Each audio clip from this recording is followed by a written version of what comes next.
Alright, let's dive into Exodus chapter 7, where things really start to get intense.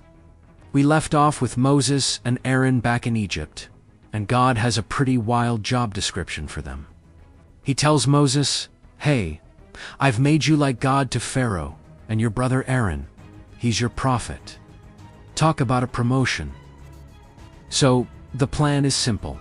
Moses gets the divine message, relays it to Aaron, and Aaron lays it all out for Pharaoh. God gives them a heads up though. He says Pharaoh's heart is going to be as hard as a rock.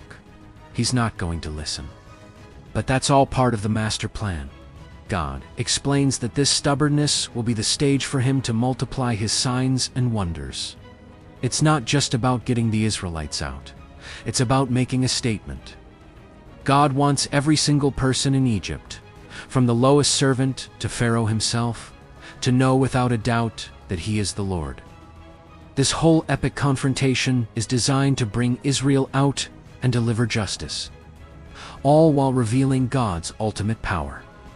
So, Moses and Aaron, being the obedient guys they are, do exactly as they're told. Quick fun fact, at this point, Moses is 80 years old and Aaron is 83. Who says you can't start a new world-changing career in your 80s? They march into the throne room. Showdown time. God told them this would happen. Pharaoh, predictably, asks for a sign, basically saying, "Prove you're legit." So, Aaron throws down his staff, and bam, it turns into a serpent. Pretty impressive, right? Well, Pharaoh isn't easily wowed. He calls in his own crew, the wise men, sorcerers, and magicians of Egypt. Using their secret arts, they pull off the same trick. Their staffs also become serpents. For a second, it looks like a stalemate. But then, Aaron's serpent staff does something incredible. Swallows all of the magician's staffs. Mic drop. You'd think that would be enough to convince Pharaoh? Game over, right? Wrong. Just as God predicted, Pharaoh's heart remains hardened. He's impressed, sure, but not convinced.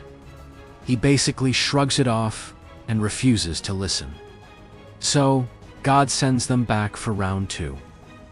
He tells Moses, "Go meet Pharaoh by the Nile River in the morning." He's still got that stubborn heart. This time, the stakes are higher. God's instruction is for Aaron to take that same staff and strike the water of the Nile. As soon as he does, every drop of water in the entire land of Egypt turns to blood. We're not just talking about the river. This includes streams, ponds, pools, and even the water stored in jars of wood and stone. The effect is catastrophic. The fish in the Nile die, and the river begins to stink so badly that no one can stand it. The Egyptians are in a panic, desperately digging along the riverbank for drinkable water. But wait, there's more. Pharaoh's magicians show up again. And wouldn't you know it, they manage to replicate the sign, turning water into blood with their own secret arts. So, what does Pharaoh do? He sees his guys can do it too, so he becomes even more convinced that this is just a magic show. His heart gets even harder. He literally turns around, goes back to his palace, and doesn't give it a second thought. He completely fails to see the scale of what's happening. His magicians might have turned a cup of water into blood, but God turned an entire nation's water supply into blood. This plague, the plague of blood, lasts for 7 days. This isn't just a fleeting magic trick. It's a full-blown, sustained crisis. This is the opening act of God's judgment on Egypt, the first of the 10 plagues. And it's a powerful first move, directly attacking the Nile, which was the source of life and a major deity for the Egyptians. The message is clear. The gods of Egypt are powerless against the God of Israel. And this is just the beginning. Thanks for watching.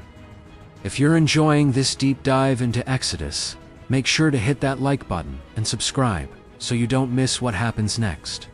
Trust me, It only gets crazier from here. See you in the next video.